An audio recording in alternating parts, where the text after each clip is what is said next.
कहानी रात का मेहमान। सारा रात को अकेली अपने कमरे में थी। बारिश की बूंदें खिड़की से जोर से टकरा रही थीं और बिजली की चमक कमरे को सिर्फ कुछ सेकंड्स के लिए रोशन कर रही थी। उसने टीवी बंद किया और चुपचाप अंधेरे में बैठी रही।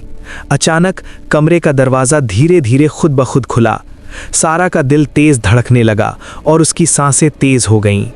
ठंडी हवा चली, जैसे कोई भूत उसके आसपास मूव कर रहा हो, और एक धीमी सी खौफनाक आवाज़ बोली, तुम अकेली नहीं हो, मैं यहाँ हूँ। सारा ने फ्लैशलाइट जलाई, लेकिन कमरे में कोई नहीं था।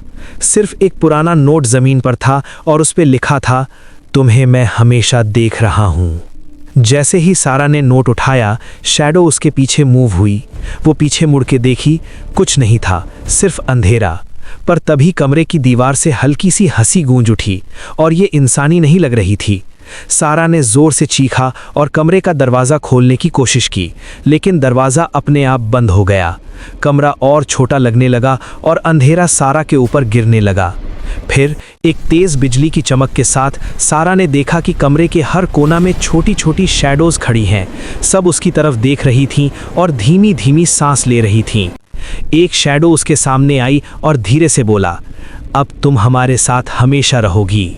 सारा चीखकर पीछे हटने लगी, लेकिन सब कुछ फेड होने लगा, और जब वो आंखें खोलीं तो खुद को एक शैडो में बदला हुआ पाई। सारा अब भी थी, पर अब वो भी एक शैडो थी जो दूसरों के डर को महसूस करती थी। एंड सारा अब अकेली नहीं, और वो शैडो हर रात नए विक्टिम्स का पीछा करती है।